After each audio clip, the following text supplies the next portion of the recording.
Why do some cars look fast but leave you feeling disappointed? We all love a car that has sleek lines and an aggressive design, but sometimes that sporty look doesn't match the performance. Many manufacturers create cars that look ready for the racetrack, only to deliver sluggish results once they hit the streets. These cars may turn heads, but when it comes to speed, they fall flat. In today's video, we're going to take a look at 8 cars that look fast, but are surprisingly slow. Get ready to be surprised by some of these underperforming beauties. Now let's jump right into the list. Toyota Celica.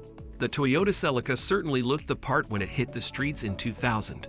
With its sleek design, bold body kit, and a massive rear spoiler as part of the action package, it was marketed as a car that screamed speed.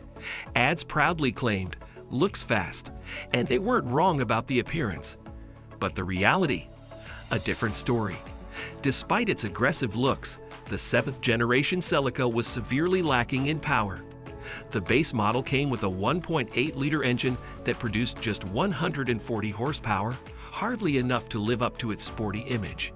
Even the higher-end GTS version, which boasted 180 horsepower and a 6-speed manual transmission, wasn't the powerhouse it seemed.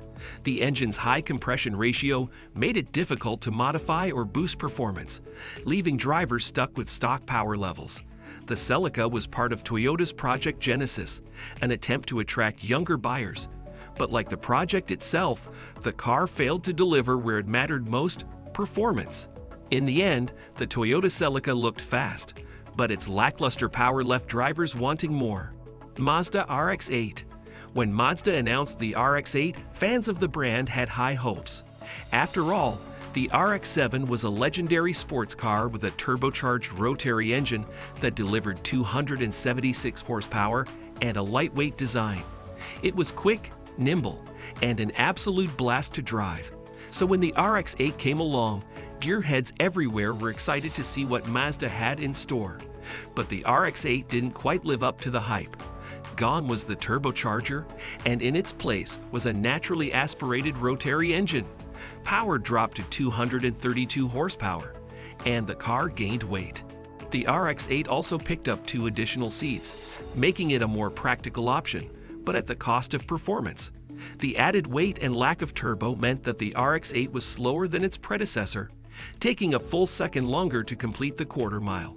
While the RX-8 looked the part with its sleek lines and sporty stance, it just didn't have the same punch as the RX-7. It was a car that promised speed, but in reality, it left drivers feeling a bit underwhelmed. Scion FRS/Subaru BRZ. The Scion FRS and Subaru BRZ might have odd names, but they quickly gained a reputation as fun, affordable sports cars. Built as a collaboration between Toyota and Subaru, these cars were expected to revive the spirit of classic Japanese sports cars like the 2000 GT. With a sleek, aggressive design and weighing in at just 2,700 pounds, the FRS and BRZ looked ready to take on the best of the best. They also offered some of the sharpest steering and handling available in cars under $100,000, making them a blast to drive on twisty roads. However, when it comes to straight-line performance, these cars fell short. With only around 200 horsepower, they couldn't live up to their sporty appearance. The FRS and BRZ had about the same horsepower as a Mazda RX-8, but with the torque of a 4-cylinder Grand Am, they struggled to keep up with faster competitors.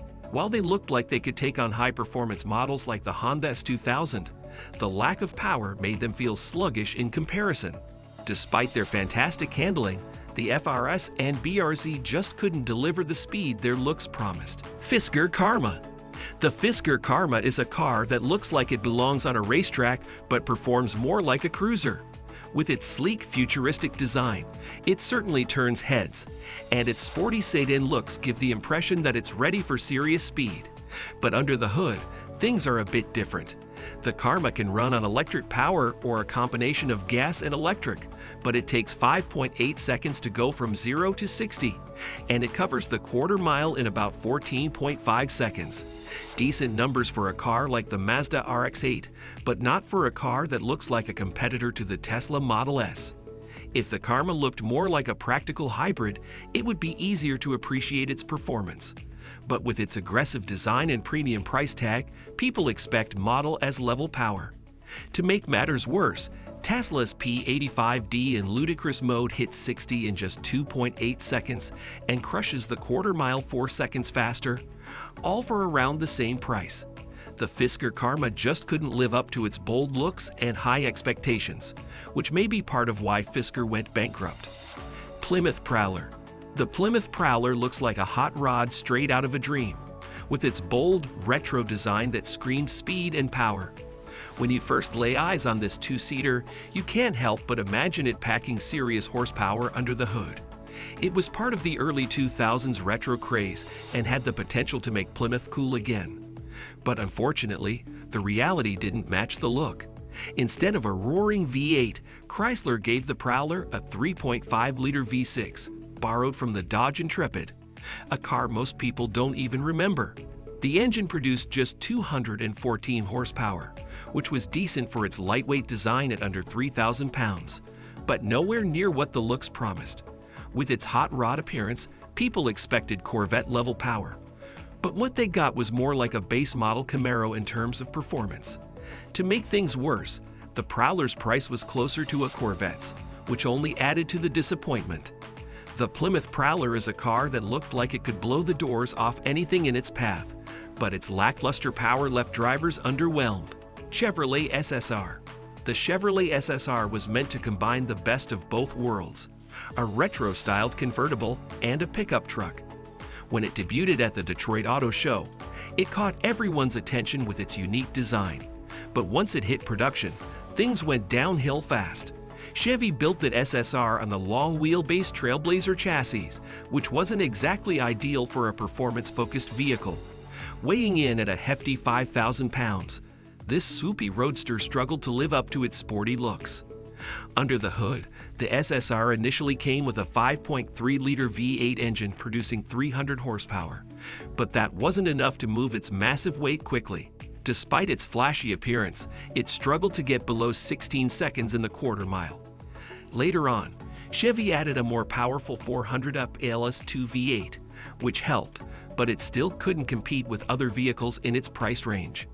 The SSR was a great idea on paper, but its heavy design and underwhelming performance made it a slow ride that didn't live up to its fast looks. Mitsubishi Eclipse. The Mitsubishi Eclipse started as an affordable sports car with turbocharged excitement, especially in its early years. The first generation gave drivers a fun, turbo-powered ride at a price that didn't break the bank.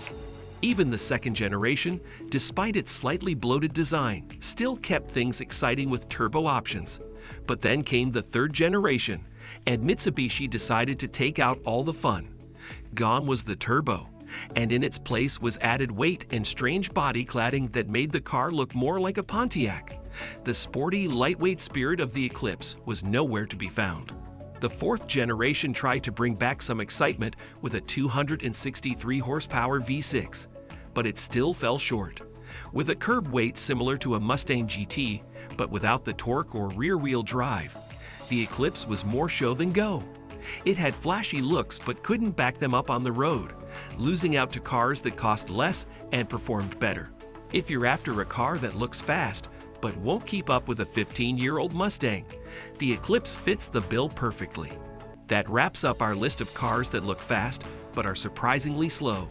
From flashy designs to underwhelming performance, these cars definitely fooled us all.